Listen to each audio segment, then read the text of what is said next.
Brought to you by TechnoSpark 20 series smartphones. I'm superhuman.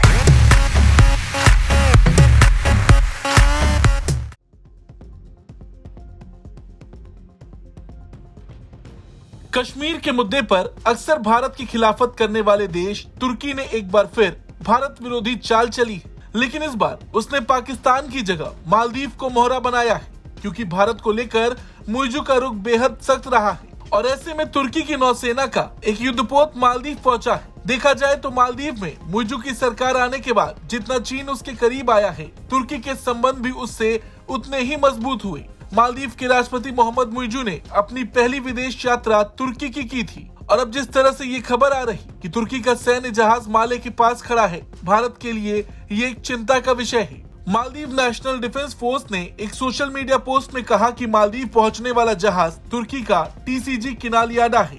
MNDF ने कहा, हमारे देशों के बीच साझेदारी को मजबूत करने और सहयोग को बढ़ावा देने के लिए सद्भावना यात्रा पर मालदीव पहुंचने पर तुर्की के नौसेना जहाज TCG किनालियाडा का मालदीव गर्मजोशी से स्वागत करता है। बड़ी बात यह है कि मालदीव और तुर्की दोनों से ही भारत के संबंध अच्छे नहीं हैं। कश्मीर के मुद्दे पर पाकिस्तान का समर्थन करने की वजह से भारत और तुर्की के बीच संबंधों में लगातार गिरावट आ रही। जम्मू कश्मीर से धारा 370 हटाए जाने के बाद से तुर्की ने इस मुद्दे को अंतर्राष्ट्रीय मंच पर उठाने का कोई मौका नहीं छोड़ा। रही बात मालदीव की, तो मुइज़ू सरकार चीन समर्थक है। सरकार में आने के बाद से ही मुइज़ू ने कई भारत विरोधी फैसले लिए हैं। यहाँ तक कि इस जहाज के वहाँ पहुँचने को मालदीव और तुर्की के संबंधों में आ रही निकटता से जोड़ा जा रहा है। हालांकि इस बात को ऐसे भी समझा जा सकता है कि कुछ वक्त पहले ही मालदीव ने सैन्य ड्रोन खरीदने के लिए तुर्की के साथ 37 मिलियन अमेरिकी डॉलर के समझौते पर हस्ताक्षर किए थे। हालांकि तुर्की का जो सैन्य जहाज माले के पास खड़ा है, उसकी बात करें तो वो जापान के साथ तुर्की के संबंधों की 100वीं वर्षगांठ मनाने के लिए यात्रा कर रहा है। अपनी 134 दिवसीय यात्रा के दौरान जहाज लगभग 27,000 समुद्री मील की यात्रा करेगा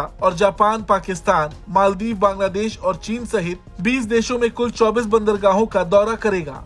मालदीव भी इस यात्रा का हिस्सा है, लेकिन गौर करने वाली बात ये भी है कि तुर्की का ये जहाज ऐसे वक्त में मालदीव पहुंचा है जब कुछ वक्त पहले चीन का जासूसी जहाज मालदीव के जल क्षेत्र में वापस लौट आया। चीन भी उस क्षेत्र में काफी एक्टिव है और ये सारे देश भारत विरोधी हैं। हालांकि बड़ी राहत की बात यह है कि भारत के पड़ोसी देश श्रीलंका ने हिंद महासागर क्षेत्र के अपने हिस्से में विदेशी रिसर्च जहाजों की एंट्री पर 1 साल तक के लिए रोक लगा दी है। इसे भारत के नजरिए से कूटनीतिक और रणनीतिक जीत के रूप में देखा जाता है। हालांकि तुर्की और मालदीव के संबंधों पर आपका क्या कुछ कहना है, कमेंट करके जरूर बताएं।